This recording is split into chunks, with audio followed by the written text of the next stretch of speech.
मैं नौकरी की तलाश में शहर आया था। तभी मेरे दोस्त ने मुझे अपने घर रहने के लिए जिद की। उसने अपनी माँ की देखभाल करने को कहा और खुद आगे की पढ़ाई के लिए विदेश चला गया। जैसे ही वह बाहर विदेश गया, उसकी माँ का मेरे प्रति व्यवहार बदलने लगा। वह अक्सर मुझे अपने कमरे में बुलाती थी। एक बार तो उसने झूठा बहाना बनाकर कहा कि उसे बहुत ज्यादा डर लग रहा है और मुझे अपने कमरे में बुलाया। उस रात जब मैं उसके पास सो रहा था तो आंटी अचानक मेरे सर के ऊपर हाथ फेरकर एक अलग ही अंदाज में बोली, मोहन, मुझे पता नहीं था कि तुम्हारी उम्र के लड़के इतने बड़े और समझदार होते हैं। इतना कहते ही आंटी ने हाथ में, हेलो दोस्तों, आज की इस अनोखी कहानी में आप सभी का स्वागत है। मेरा नाम मोहन है। अभी अभी ही मैं नौकरी के लिए शहर आया था। मेरे शहर आने की खबर मैंने अपने दोस्त विकास को दी थी। विकास मेरा सोशल मीडिया पर दोस्त था। हमारी दोस्ती डिजिटल थी लेकिन बहुत गहरी थी। जैसे ही मैं शहर पहुंचा, विकास मुझे स्टेशन से लेने आया और वहां से सीधा अपने घर ले गया। विकास के घर पहुंचते ही मेरी नजर एक खूबसूरत महिला पर पड़ी और मैंने उसे विकास की बहन समझ लिया। तभी विकास ने मेरी गलतफहमी दूर करते हुए कहा, मोहन, अरे ये मेरी बहन नहीं है, ये तो मेरी माँ है। आंटी इतनी सुंदर और जवान दिखती थी कि मैंने उसे उसकी बहन समझ लिया था। आंटी किसी जवान लड़की जैसी लग रही थी। मैंने उसे पहले कभी नहीं देखा था, इसलिए मेरा भ्रम होना स्वाभाविक था। उस दिन विकास से मिलकर मुझे बहुत खुशी हुई थी। दोपहर के खाने के बाद मैं वहां से निकलने लगा क्योंकि मुझे अपने लिए रहने की व्यवस्था देखनी थी। मैंने कहा कि मुझे काम है और वहां से निकलने लगा। तभी विकास ने मुझे रोका। उसने कहा, मोहन, तुम हॉस्टल वगैरह क्यों ढूंढ रहे हो? जब तुम्हारा अपना घर है तो तुम्हारा हॉस्टल में रहना सही है। तभी मैंने कहा, अपना घर? इस पर विकास बोला, मेरे दोस्त, इतनी जल्दी तुमने मुझे पराया कर दिया? अरे मैं शहरी हो सकता हूं लेकिन मुझे भी दोस्ती निभानी आती है। देखो, इस घर में मैं और मेरी माँ ही रहते हैं। यहाँ तुम आराम से एडजस्ट हो सकते हो। वैसे भी अब मैं अपने आगे की पढ़ाई के लिए कुछ सालों के लिए विदेश जा रहा हूँ, तो माँ की देखभाल के लिए उसे किसी की जरूरत होगी। मेरे विदेश जाने के बाद तुम भी मेरी तरह मेरी माँ की देखभाल करना। विकास की बात सुनकर मैं भावुक हो गया था क्योंकि उसने मुझे पराया नहीं समझा बल्कि अपनी तरह माना था। विकास की बात का समर्थन करते हुए उसकी माँ भी बोली, हाँ मोहन, विकास बिल्कुल सही कह रहा है। अगर मेरा विकास बेटा विदेश चला गया तो दूसरा बेटा मेरे पास नहीं रह सकता क्या? भगवान ने तुम्हें सही समय पर यहाँ भेजा है। इसका मतलब है कि भगवान की यही इच्छा थी कि तुम यहाँ मेरे साथ रहो। उनका आग्रह इतना बढ़ गया कि मैं उन्हें मना नहीं कर सका। 2 दिन बाद विकास विदेश जाने वाला था। उसके जाने के बाद मैं घर में आंटी के साथ अकेला रह गया। अपने घर की परिस्थिति को ध्यान में रखते हुए मैंने तुरंत नौकरी ढूंढ ली थी। 22 साल की उम्र में आगे की पढ़ाई करने का विचार मैंने छोड़ दिया था और पैसे कमाने के लिए नौकरी ज्वाइन कर ली थी। मेरे पास इतना पैसा नहीं था कि मैं आगे की पढ़ाई कर सकूं, इसलिए मैंने नौकरी करने का निर्णय लिया। शहर में मुझे एक ठीक ठाक नौकरी मिल गई थी। इसके विकृत विकास का भाग्य बहुत अच्छा था कि उसे 22 साल की उम्र में विदेश में पढ़ाई करने का मौका मिला। खैर, किस्मत किसकी कैसी होती है, यह कहकर मैंने अपनी किस्मत को दोष देना बंद कर दिया। उस दिन के बाद से मैं विकास की माँ को अपनी माँ मानकर उनके साथ रहने लगा। लेकिन आंटी के मन में मेरे प्रति अनुचित भावनाएं थी जिस पर पहले मेरा ध्यान नहीं गया। लेकिन धीरे धीरे वह सब बातें मेरी नजरों में आने लगी। आंटी शहर में नौकरी करती थी। उस रात आंटी ने हम दोनों के लिए मेरा पसंदीदा खाना बनाया था। वह बोली, मैंने तुम्हारे सोशल मीडिया से तुम्हारी कुछ पसंद नापसंद के बारे में पता कर लिया है। तुमने अपनी बायो में लिखा है कि तुम्हें महाराष्ट्रियन फूड बहुत पसंद है ना? आंटी मेरी पसंद नापसंद का ख्याल रखने लगी थी। उस रात जब हम खाना खा रहे थे, वो मेरे पास आकर बैठ गई। उसने मेरी थाली में एक रोटी रखी। खाना खत्म होने के बाद मैं आंटी की मदद करने लगा और डाइनिंग टेबल से बर्तन उठाने लगा।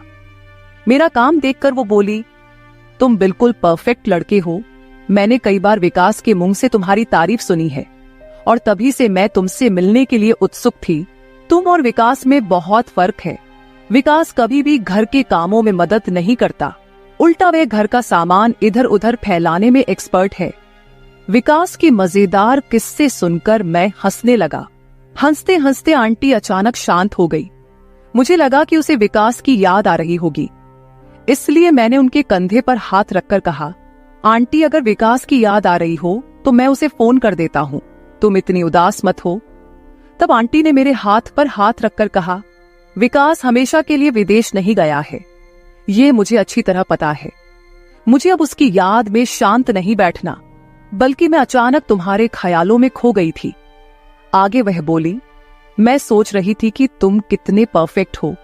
अगर तुम बार बार मुझे इस तरह इंप्रेस करते रहोगे तो फिर मेरा क्या होगा। तुम मुझे बार बार इस तरह से इंप्रेस मत किया करो, नहीं तो फिर मुझे संभालना तुम्हारे लिए मुश्किल हो जाएगा। यह कहकर आंटी मेरे हाथ से प्लेट लेकर किचन में चली गई। कुछ समय तक मैं एक ही जगह पर इसी तरह खड़ा रहा। आंटी की बातें मेरे सर के ऊपर से गुजर गई थी। धीरे धीरे आंटी ने मेरे सामने अपनी सुंदरता का असर डालना शुरू कर दिया। वह हर रोज सुबह जल्दी उठकर योगा करती थी। जब मैंने उसे योगा करते देखा तो मुझे उसका जवान दिखने का राज समझ आया। एक दिन आंटी ने मुझे ऑफिस से जल्दी घर बुलाया था, क्योंकि उसे मार्केट में शॉपिंग के लिए जाना था और वह चाहती थी कि मैं उन्हें लेकर जाऊं। उस दिन मैं दोपहर में आधा दिन की छुट्टी लेकर घर आया। घर पहुंचने के बाद मैंने बार बार बेल बजाई, लेकिन अंदर से कोई आवाज नहीं आ रही थी। शायद बेल भी नहीं बज रही थी। तब मैंने अपने पास रखी दूसरी चाबी से दरवाजे का ताला खोला और अंदर चला गया। हॉल में मुझे कोई दिखाई नहीं दिया। तभी मुझे आंटी के कमरे से पानी की आवाज सुनाई दी।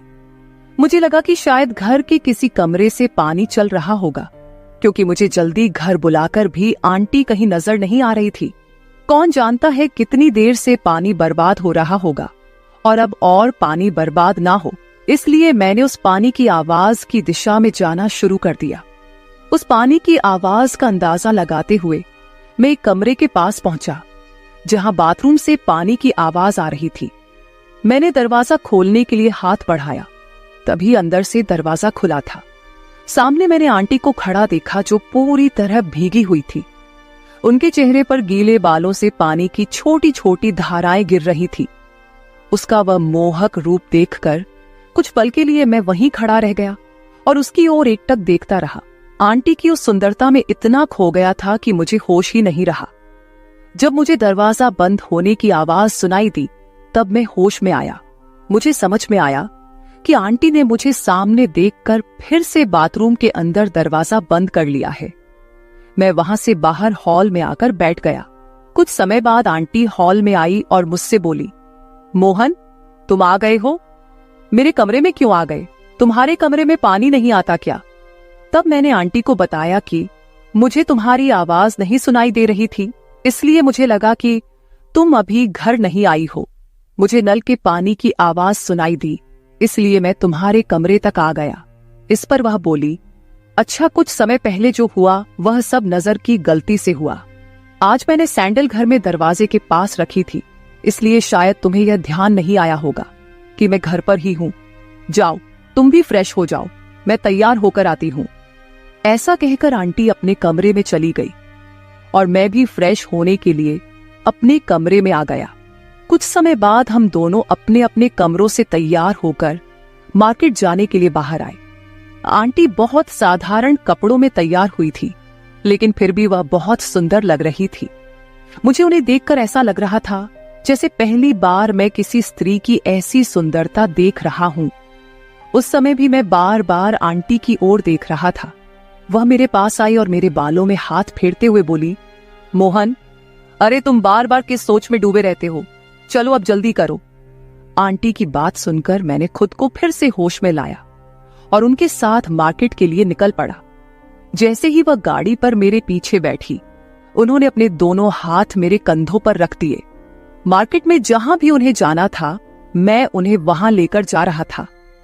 घर लौटने के बाद आंटी ने मेरे चेहरे पर हाथ फेरते हुए कहा, तुम्हें परफेक्ट मैन का नाम पूरी तरह से सूट करता है, क्योंकि तुम सच में वैसे ही हो, बिल्कुल परफेक्ट। तुमने बिल्कुल भी शिकायत का मौका नहीं दिया। जहां जहां मुझे जाना था तुम मुझे वहां लेकर गए, जिससे मेरी शॉपिंग जल्दी खत्म हो गई। नहीं तो तुम्हारा दोस्त विकास मुझे एक दुकान पर छोड़ देता है और बाकी जगहों पर मुझे पैदल जाना पड़ता है, जबकि वह गाड़ी में बैठा रहता है। लेकिन तुमने तो सारे बैग उठाए और मुझे हर जगह गाड़ी पर बिठाकर ले गए, जिससे कि मेरा काफी समय बच गया। इसके बाद आंटी ने मेरी पीठ थपथपा दी और मेरे गालों को प्यार से खींचा। यह सब बहुत सहजता से हुआ, लेकिन इसका मेरे मन पर गहरा असर होने लगा था। जिस तरह से उन्होंने मुझे शाबाशी दी, मैं उसी विचार में खोया एक जगह खड़ा रहा। इसी बीच आंटी सूट पहनकर मेरे सामने खड़ी हो गई और बोली, इसमें मैं कैसी लग रही हूं? मैंने कहा, इसमें तो आप बहुत सुंदर लग रही हो, बस ड्रेस थोड़ा ढीला है। मेरा ऐसा कहने पर आंटी बोली, शायद पीछे की रिबन मैंने बांधी ही नहीं है। मोहन, क्या तुम मेरी थोड़ी मदद करोगे रिबन बांधने में? और फिर मैं उनकी मदद करने लगा। जब मैं रिबन बांध रहा था तब कपड़े के बाहरी तरफ से सही, लेकिन मेरा उसे छूना हो रहा था। मैं बिना एक शब्द आंटी के सारे काम कर रहा था। अगले दिन जब वह अपने ऑफिस जाने के लिए तैयार हुई तो उसने नया सूट पहना हुआ था। जब वह अच्छे से तैयार होकर आई तो उनकी सुंदरता और भी ज्यादा निखर कर आ गई थी। उस दिन आंटी ने मुझसे कहा, कल तुमने दोपहर के वक्त मेरे लिए आधे दिन की छुट्टी ली थी, वैसे ही आज सुबह के कुछ घंटे आधे दिन की छुट्टी लो और मेरे साथ ऑफिस चलो। आंटी मुझे अपने ऑफिस क्यों ले जा रही थी, ये उसने ठीक से नहीं बताया था। जब हम ऑफिस पहुंचे और उनके फ्लोर पर एंट्री की तो उन्होंने मेरा हाथ पकड़ लिया। आंटी का यह अजीब व्यवहार मुझे समझ नहीं आया था। उनके ऑफिस में कई कर्मचारी हमें अलग अलग नजरों से देख रहे थे। आंटी दिखने में इतनी बूढ़ी भी नहीं थी, लेकिन वह मुझे अपने ऑफिस क्यों लेकर गई थी, ये मुझे समझ नहीं आ रहा था। वह मुझे सिर्फ अपने फ्लोर पर नहीं बल्कि अपने बॉस के केबिन में भी ले गई। उनके बॉस हमें अजीब नजरों से देख रहे थे। आंटी ने बॉस से मेरी पहचान कराते हुए कहा, यह मेरा मोहन है। ऐसा कहकर उन्होंने मेरा परिचय दिया। किसी लड़के का परिचय ऐसे कौन कराता है भला। बॉस से मिलाने के बाद आंटी मुझे बाहर लेकर आई और मुझे वहां से जाने के लिए कह दिया। आंटी के ऑफिस में मैं उनसे कोई सवाल ना कर सका। जब शाम को घर आई तो आंटी का व्यवहार थोड़ा अजीब था। घर आते ही आंटी ने मुझे गले लगाया और कहा, आज तुम मेरे साथ ऑफिस आकर मेरी बहुत बड़ी मदद की। आंटी मुझसे बात कर रही थी, तभी अचानक जोर से बिजली कड़की, जिसकी आवाज से आंटी डर गई और उन्होंने मुझे गले लगा लिया। उस वक्त उनकी वह गले लगाने की भावना कुछ अलग ही थी। जब बिजली की आवाज बंद हुई तो आंटी मुझसे दूर हो गई, लेकिन जाते जाते मेरे चेहरे पर हाथ फेरते हुए बोली, अच्छा हुआ तुम जल्दी घर आ गए। देखो ना, तुम्हारे आने के कुछ देर बाद ही इतनी जोर से बारिश शुरू हो गई। आंटी मेरी ज्यादा ही चिंता करने लगी थी और उसकी यह चिंता मुझे अच्छी लगने लगी थी, लेकिन साथ ही मुझे उन पर कुछ शक भी हो रहा था। उस वक्त आंटी दरवाजे पर खड़े होकर उत्सुकता से बारिश देख रही थी, लेकिन बाहर जाने से डर रही थी। उनके चेहरे से मुझे साफ दिखाई दे रहा था कि वह बारिश में भीगना चाहती थी। तभी मैंने उनका हाथ पकड़ा और उन्हें बाहर कंपाउंड में ले गया। आंटी बारिश में भीगने से डर रही थी, लेकिन मैंने उनका हाथ पकड़कर उन्हें बारिश का मजा लेने को कहा।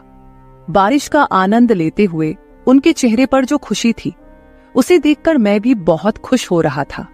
आंटी के बारे में मेरे मन में क्या भावनाएं आ रही थी, ये मुझे भी समझ नहीं आ रहा था। आंटी मानो किसी बॉलीवुड फिल्म की तरह बारिश में भीगने लगी। वह बारिश में मस्ती करते हुए बार बार मेरे इर्द गिर्द घूम रही थी और मेरा हाथ पकड़कर डांस करने की कोशिश कर रही थी। तब आंटी ने मुझसे कहा, मोहन, तुम सच में बहुत अलग हो। आज तुम्हारे साथ पानी में भीगते हुए मुझे ऐसा लग रहा है जैसे मैं किसी फिल्म की हीरोइन हूं और तुम मेरे हीरो हो। आंटी ने यह सब बातें बड़ी सहजता से कह दी, लेकिन मेरे मन पर इसका असर कुछ अलग ही तरह होने लगा था। घर में घुसते ही आंटी मेरे लिए तौलिया लेकर आई और अपने हाथों से मेरे बाल पोंछने लगी। तभी हमारी नजरें मिली और आंटी मुझे बड़े ही प्यार से देख रही थी। आंटी ने कहा, मोहन, जिस तरह से तुम मेरे साथ बातें करते हो वह विकास ने कभी नहीं की। वह तो हमेशा अपने पढ़ाई में व्यस्त रहता था। वह बोल ही रही थी, तभी मैंने उनसे पूछा, आंटी, तुमने अपने बॉस से मेरी पहचान मेरा मोहन कहकर क्यों करवाई थी? इसका मतलब क्या है? ये सुनते ही आंटी एकदम से चौंक गई और वहां से चली गई। लेकिन रात को सोने के समय आंटी ने मुझे अपने कमरे में बुलाया। वह बोली, आज मुझे बहुत डर लग रहा है, क्या तुम आज मेरे कमरे में सो सकते हो? मदद के तौर पर मैं आंटी के कमरे में सोने के लिए तैयार हो गया। उस रात आंटी के कमरे में सोते वक्त मुझे बार बार ऐसा लग रहा था जैसे कोई हमारे कमरे की जासूसी कर रहा हो। मेरी नजरें कभी दरवाजे पर तो कभी खिड़की पर जा रही थी। सोने से पहले मैंने आंटी की तरफ देखा तो वह मुझे देख रही थी। आंटी ने कहा, मोहन तुम अभी तक सोए नहीं। मैंने जवाब दिया, मुझे ऐसा लग रहा है कि कोई इस कमरे की जासूसी कर रहा है। इस पर आंटी ने कहा, मुझे भी तब से ऐसा ही लग रहा है, इसलिए मैं भी नहीं सो पाई, शायद यह हमारा भ्रम हो। यह कहकर आंटी ने मुझ पर हाथ रखकर सोने की कोशिश की। कुछ समय बाद ही अचानक कमरे की लाइट जल गई और किसी ने मां की आवाज लगाई। इस आवाज से मेरी और आंटी की नींद खुल गई। उठकर देखा तो विकास सामने खड़ा था। वह हमें देख रहा था और अपनी मां से बोला, मां तुम यह क्या कर रही हो? मोहन मेरा दोस्त है, इस तरह की बातें तुम्हें शोभा नहीं देती। मुझे तो अब तुम्हें मां कहने में भी शर्म आ रही है। मैंने विकास से कहा, विकास तुम बेवजह ऐसा मत सोचो, आंटी को डर लग रहा था, इसलिए उन्होंने मुझे अपने कमरे में सोने के लिए बुलाया था। लेकिन जिस तरह से आंटी ने मुझ पर हाथ रखा था, उसे देखकर किसी को भी गलतफहमी हो सकती थी। विकास अपनी मां पर अनुचित बातें कहने लगा। उसे सुनकर ऐसा लग रहा था कि वह अचानक घर नहीं आया था, बल्कि यह उसका कोई प्लान था। मैंने विकास से कहा, विकास इस छोटी सी बात पर तुम आंटी पर ऐसे आरोप कैसे लगा सकते हो? तुम जरूर किसी और गुस्से का इजहार कर रहे हो। और मुझे यह बताओ, तुम तो विदेश गए थे, फिर अचानक घर कैसे आ गए? इस पर विकास ने कहा, मैं विदेश नहीं जा सका क्योंकि मेरी मां के पास इतने पैसे नहीं थे। मां से पैसे का इंतजाम नहीं हो पाया, इसलिए मैं अपने चाचा से कुछ पैसे लेने गया था। मैंने मां को यह नहीं बताया था कि मैं चाचा के पास गया हूं। उस दिन जब मैं चाचा के पास पैसे लेने गया तो उन्होंने मुझे मां के बारे में कुछ बातें बताई जिन पर मैंने पहले ध्यान नहीं दिया था। मेरे चाचा ने मुझे बताया कि हमने कई बार तुम्हारी मां को किसी गैर मर्द के साथ घूमते फिरते देखा है। मैंने उनकी बातों पर यकीन किया क्योंकि उनके कहने पर शक न करने की कोई वजह नहीं थी। मेरे पिताजी के ना होते हुए भी मां इतनी सजी धजी रहती थी, लेकिन ये किसके लिए, इस पर मैंने कभी ध्यान नहीं दिया था। उस दिन चाचा ने मेरी आंखें खोल दी, तभी मैंने प्लान बनाया कि मैं मां पर नजर रखूंगा। उस दौरान तुम भी शहर आने वाले थे। मेरे प्लान के अनुसार मैंने कहा कि मैं विदेश जा रहा हूं और तुमसे मां के साथ रहने की जिद की। मुझे पता था कि मेरी मां का बुरा असर तुम पर भी पड़ने लगेगा। तुम दोनों के बीच जो चल रहा था वह मुझे समझ आ गया। मोहन, मैं तुमसे इसका दोषी नहीं मानता, असली गलती मेरी मां की है। इसकी नीयत खराब है, तुम तो बस उसकी बातों में आ गए होगे। जब विकास शांत हुआ, फिर मैंने उससे कहा, तुमने अपनी मां पर आरोप लगाया, अब खुश हो गए, अब बोलो, और कुछ बाकी है? बाकी हो तो वह भी कह लो, क्योंकि आगे तुम्हें बोलने का मौका नहीं मिलेगा। तब मैंने कहा, विकास तुमने हम पर नजर रखी, लेकिन जो तुम्हें देखना चाहिए था वो तुमने देखा ही नहीं। वो मुझे अपने ऑफिस इसलिए ले गई थी क्योंकि उसका नया बॉस उस पर नजर रख रहा था और उसके सामने यह दिखाना था कि वह अकेली नहीं है, उसके साथ उसका जवान बेटा भी है। बॉस को बेटे का डर दिखाने के लिए वह मुझे ऑफिस ले गई थी, और अभी भी जब वह मुझ पर हाथ रखकर सो रही थी तो ऐसा इसलिए क्योंकि वह मेरे और तुम्हारे बीच कोई फर्क नहीं करती। अगर तुम दूसरों की बातें सुनने के बजाय अपनी मां को समझने की कोशिश करते तो तुम्हारे मुंह से मां के बारे में ऐसे अपशब्द नहीं निकलते। कुछ ही दिनों में मुझे यह भी समझ में आ गया कि आंटी घर में रहते हुए भी अकेली थी, जबकि उनका जवान बेटा उनके साथ था। उन्होंने तुम्हारे कारण दूसरी शादी नहीं की, वह तुम्हारे लिए ही जीती रही। लेकिन जब तुम्हारे ऊपर मां की देखभाल की जिम्मेदारी आई तो तुमने मां पर ध्यान देने के बजाय खुद की दुनिया में खो गए और लोगों की बातें सुनकर मां पर अविश्वास जताया। मैं बात कर ही रहा था कि आंटी ने मेरे कंधे पर हाथ रखा और कहा, मोहन तुम्हारे पास जो समझदारी है शायद वह विकास में नहीं है, क्योंकि मैंने इसे कभी किसी चीज के लिए मेहनत करने नहीं दी। मैंने उसे हर चीज समय पर दी, लेकिन आज मेरे बेटे ने मेरे प्यार का बदला मुझ पर अविश्वास करके चुकाया। तुम्हारे चाचा चाची ने तुम्हें मेरे खिलाफ भड़काया ताकि हमारे बीच दूरी पैदा हो सके। चाची से मदद मांगने से पहले मैं तुम्हारे चाचा के पास तुम्हारे पिता की संपत्ति का हिस्सा मांगने गई थी, लेकिन उन्होंने मुझे कुछ भी देने से मना कर दिया। तब मैंने उन्हें धमकी दी थी कि मैं उन्हें अदालत में खींचकर लेकर जाऊंगी। जो तुम्हारे चाचा से तुम्हारे पिता का हक मांगने गई थी, वह सिर्फ तुम्हारे लिए था, क्योंकि मैं तुम्हारी खुशियों को मारना नहीं चाहती थी। मुझे भी तुम्हें बड़े शहर में पढ़ाई के लिए भेजना था, लेकिन मुझे नहीं पता था कि तुम इतनी जल्दी दूसरों की बातों में आ जाओगे। आज तुमने अपनी माँ के प्यार का यही सिला दिया बेटे। ऐसा कहकर आंटी रोने लगी। आंटी की बात सुनकर विकास की समझ वापस आ गई। वह दूसरों की बातों में आकर अपनी माँ पर विश्वास नहीं कर रहा था और उसने आंटी और मुझ पर भी गलत शक किया। जब विकास को अपनी गलती का एहसास हुआ तो उसने रोते हुए आंटी से माफी मांगी। वह एक माँ थी, इसलिए उसने तुरंत अपने बेटे को माफ कर दिया। माफी मांगने के बाद वह मुझे अपने घर पर रहने के लिए आग्रह करने लगा, लेकिन अब मैं वहां नहीं रह सकता था, क्योंकि उस माँ बेटे को अपने रिश्ते को सुधारने के लिए समय की जरूरत थी। विकास को अपनी माँ की ईमानदारी और उसके लिए किए जा रहे उसके संघर्ष को देखने की जरूरत थी, क्योंकि उसे अपनी माँ की मेहनत की कोई समझ नहीं थी। मैंने बचपन से अपने घर की गरीबी देखी थी और तभी से मैंने छोटे मोटे काम किए थे। दोस्तों, आजकल माता पिता बच्चों की सभी इच्छाएं तुरंत पूरी कर देते हैं और बच्चे उसकी आदत डाल लेते हैं। अगर कभी माता पिता बच्चों की कोई इच्छा पूरी नहीं कर पाते तो बच्चे तुरंत नाराज हो जाते हैं और उन्हें अपशब्द कहने लगते हैं। इसी तरह की स्थिति से बचने के लिए हर बार बच्चों को सभी इच्छाएं पूरी नहीं करनी चाहिए। कभी कभी उन्हें नहीं शब्द का भी सामना करने देना चाहिए। बच्चों को यह समझना चाहिए कि माता पिता दिन रात उनके लिए कितनी मेहनत करते हैं, तभी उन्हें रिश्ते, प्यार और पैसों की असली कीमत समझ आएगी। तो मेरे प्यारे दोस्तों, ये थी हमारी आज की छोटी सी कहानी। आपकी क्या राय है कमेंट बॉक्स में जरूर बताएं। अगर आप ऐसी ही और भी इंटरेस्टिंग और रोमांटिक कहानियां सुनना चाहते हो तो चैनल को सब्सक्राइब जरूर कर ले और बेल आइकन ऑन कर ले, ताकि आपको मेरी आने वाली नई वीडियो की सूचना तुरंत मिल सके। कल मिलेंगे एक और नई कहानी के साथ। धन्यवाद।